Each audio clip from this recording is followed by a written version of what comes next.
रंगमंच art of drama प्रस्तुत करते हैं हिंदी महानाट्य मर्यादा पुरुषोत्तम श्री राम। निर्देशक संदीप दुबे।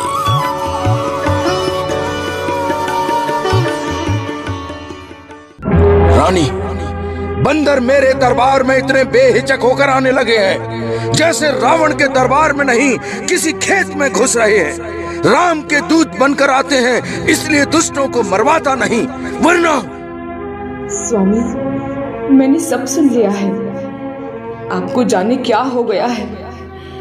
मैं आपके पांव पकड़कर कितनी बार कह चुकी हूँ कि आप इस वानर सेना वाले तपस्वी राम से बैर ना करें, लेकिन आप हैं कि मेरी बात ही नहीं सुनते। पहले उसका दूत आया था, उसने मेरे अक्षय को मारा, अशोक वाटिका उजाड़ी, सबके देखते देखते लंका में आग लगा गया। आज दूसरा दूत आया तो लंका पति का मान मर्दन कर गया। जिनके दूतों की ये हालत है वह स्वयं कितने वीर होंगे। मंदोदरी, मैं उनका बल और पौरुष देखना चाहता हूँ। खर और दूषण को मार देने से उनके दिमाग खराब हो गए हैं। वे सोचते हैं रावण को भी हरा देंगे। नाथ, शिव के धनुष पर इसी राम ने प्रत्यंचा चढ़ाकर तोड़ा है। मारीच के प्राण लेना इतना आसान नहीं था, किंतु उन्होंने ले लिए। उसके भाई लक्ष्मण ने पंचवटी में कुटी के बाहर धनुष की नोक से रेखा खींची थी। उसे आप भी लांघने का साहस नहीं कर सके थे। अब जब वे इतनी बड़ी सेना के साथ आए हैं तो उन्हें जितना आप इतना आसान क्यों समझ रहे हैं? किस तरह जितना चाह रहे हैं आप उन्हें? मेरी रानी, मैं उन्हें केवल जीतना चाह नहीं रहा, जीतूंगा भी। अपनी पत्नी को तो हर कोई पति कम अकल का ही समझता है, लेकिन मेरे नाथ, जो इतने बड़े समुद्र पर पुल बांधकर अजय लंकेश की परवाह किए बिना लंकाधीश के देश में घुस आया, वह इतना साधारण नहीं है जितना कि आप समझ रहे हैं। मेरी बात मानिए मेरे प्राण, उनकी सीता को लौटाकर युद्ध समाप्त कर दीजिए।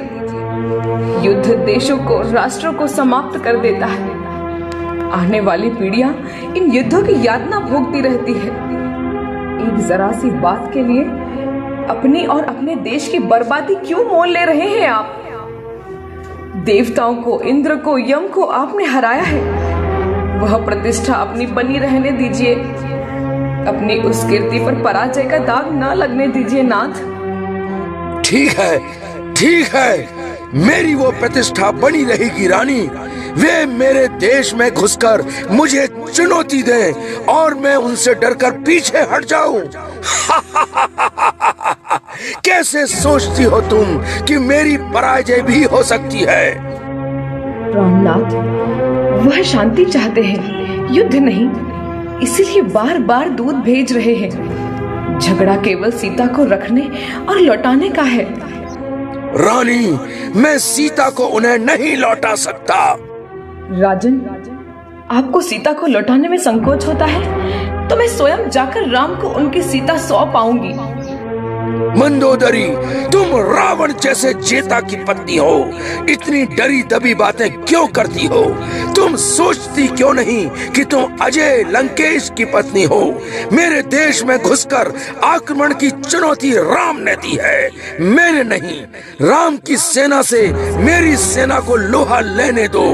मैं इस तपसी बच्चे को बता दूंगा कि ताड़का, मारीच, खर, दूषण क्या थे और मैं क्या हूँ। उन्हें मेरी मर्यादा माननी होगी, मुझसे अपनी मर्यादा नहीं मनवा सकते।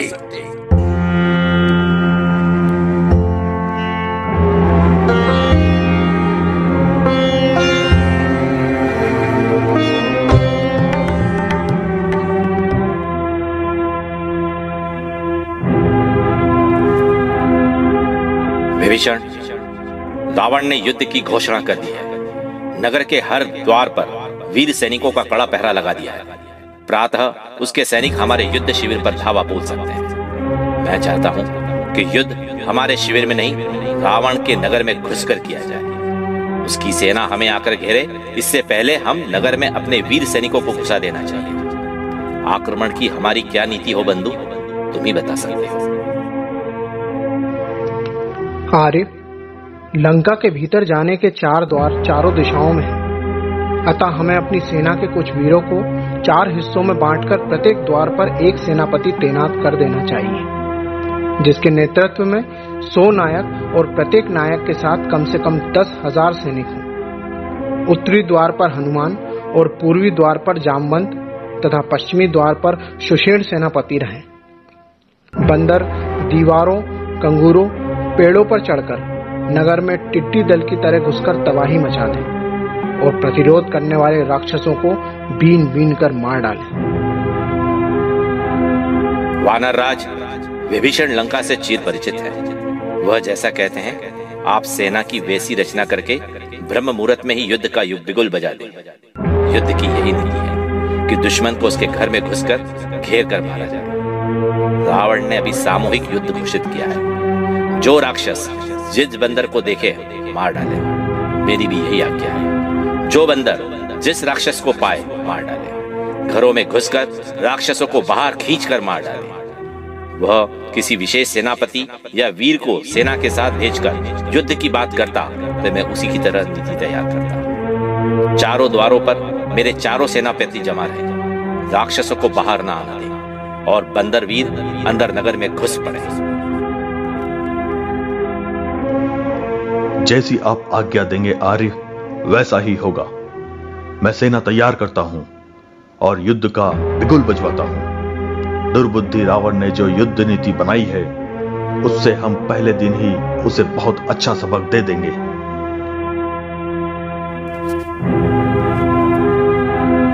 ठीक है, आप सब जाकर तैयारी करें। देवताओं का आशीर्वाद हमारे साथ रहे। मैं यही कामना करता हूं वानराज। आर्य राम, हमारी सेना के दबाव से राक्षस बहुत विचलित हो उठे हैं। उधर दक्षिण द्वार पर हनुमान अकेले पड़ गए हैं। उनके कहने पर उनकी सारी सेना नगर के अंदर पहुंच गई है। महाद्वार पर इंद्रजीत मेघनाथ आ पहुंचा है। वो हनुमान को कहीं परास्त न कर दे। आप आज्ञा दें तो मैं जाकर हनुमान की सहायता करूं। युवराज अंगद, आप अवश्य जाएं। आपके वहां पहुंच जाने से हनुमान को बल मिलेगा और मेघनाथ भाग खड़ा होगा।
इतना बड़ा अंधेर। मेघनाथ, तुम हनुमान की लात छाती पर पड़ते ही बेहोश हो गए। उस बंदर ने तुम्हें परास्त कर दिया जिसे तुम मेरे पास दरबार में पकड़ कर लाए थे। पिताजी, न जाने मुझे क्या हो गया था। हनुमान का पांव जैसे इंद्र के वज्र प्रहार से भी भयंकर था। बेटे इंद्रजीत, पहले दिन के युद्ध में हमारे इतने अधिक सैनिक मारे गए हैं कि अब इस तरह सामूहिक युद्ध नहीं हो सकता। अब तुम एक ही सेनापति के सेनापतित्व में युद्ध करने की नीति अपनाओ। ठीक है पिताजी, कल के युद्ध का सेनापति मैं स्वयं रहूंगा। मैं राम के वानर दल में तबाही मचा दूंगा। मैं सुग्रीव हनुमान की पोटी पोटी करके रख दूंगा। अंगद जामवंत सहित राम को जीवित नहीं छोड़ूंगा। मेरा नाम मेघनाथ है। अरे अयोध्या के तपस्वी बालको, आज इंद्रजीत मेघनाथ तुम्हें जीवित नहीं छोड़ेगा। हनुमान, सुग्रीव, अंगद, जामवंत, नल और नील कहाँ हो तुम? आगे क्यों नहीं आते? प्राणों का संकट आ गया है क्या? कहाँ है वो पौरुषहीन देशद्रोही चाचा विभीषण? मैं उसे आज चींटी की तरह मसल डालूंगा। इस तरह चिल्लाओ नहीं रावण पुत्र। युद्ध के लिए इस शक्ति को बचा कर रखो। सुग्रीव और हनुमान अपने वीर साथियों के साथ बढ़ चले हैं। उनसे अपने आप को बचाओ। लक्ष्मण, हनुमान ने पहाड़ उठाकर मेघनाथ के रथ पर फेंक कर रथ तहस नहस तो कर दिया, किंतु वो दूसरे रथ से आकाश में उड़कर तीरों से आग बरसा रहा है। वानर बड़ी संख्या में घायल हो रहे और भाग रहे। सुग्रीव और अंगद भी उसकी मार नहीं झेल पा रहे। अब शाम हो चली है, युद्ध बंद करने का बिगुल बजा दो। तुम्हारी इच्छा है तो जा सकते हो, किंतु उसे भयानक और मेधावी शत्रु समझकर ही युद्ध करना होगा। बहुत सतर्क रहेगा।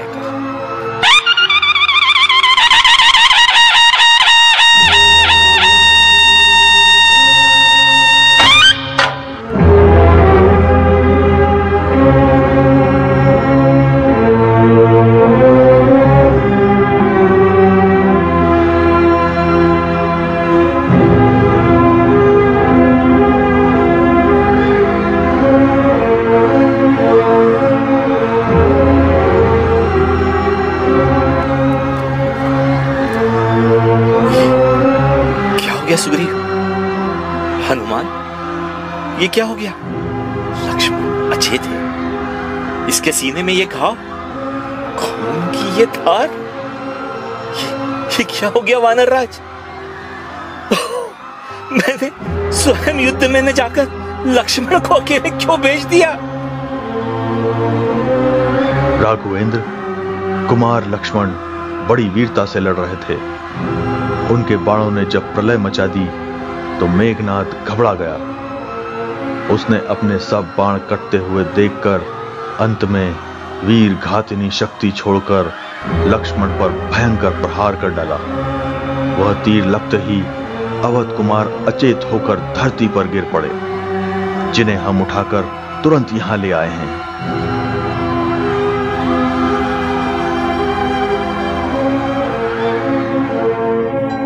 लक्ष्मण, ये मैं क्या देख रहा हूं कि तुम युद्ध भूमि में हरात हो गए हो, यहाँ अचेत पड़े हुए हो। तुम्हें खोकर यदि सीता मिल भी जाती तो मैं उसे लेकर क्या करूंगा? तुम्हारे बिना मैं जीवित नहीं रह सकता सौमित्र। इस मृत्युलोक में मुझे सीता के समान दूसरी नारी शायद मिल भी जाए, किंतु तुम जैसा सहायक और युद्ध कौशल वीर और विश्वासी भाई नहीं मिल सकता। धीरज से काम ले आर्यपुत्र, यह धीरज खोने का समय नहीं है। विभीषण, कैसे धीरज धरूं?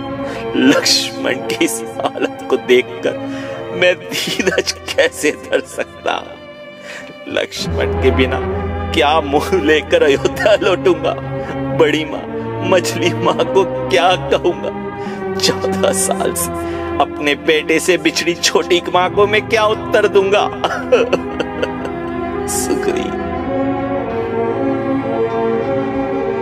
हम अपना जीवन देकर भी लक्ष्मण कुमार को बचाने का प्रयत्न करेंगे श्री राम। उस बेचारी उर्मिला का लक्ष्मण को मेरे साथ वापस न देखकर क्या हाल होगा, कोई कल्पना कर सकता है।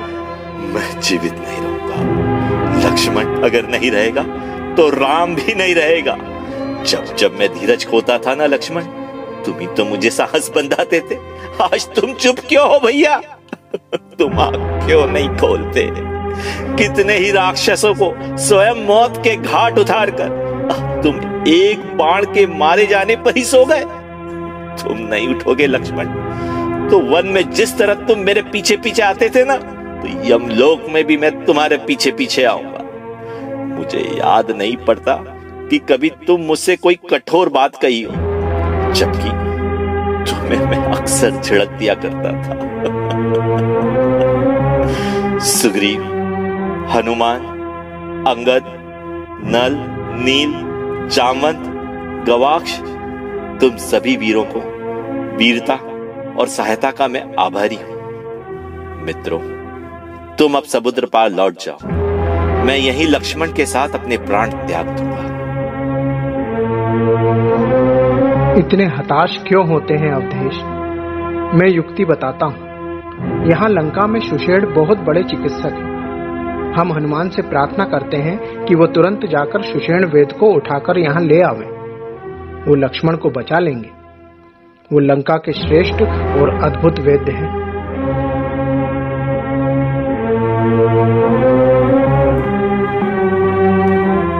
क्या ये सच है विभीषण? क्या उनके उपचार से लक्ष्मण को बचाया जा सकता है?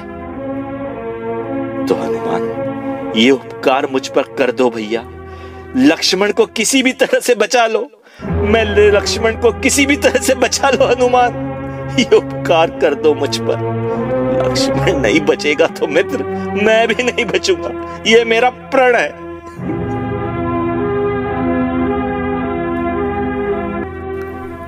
मैं अभी जाकर सुषेण वैद्य को ले आता हूं आर्य।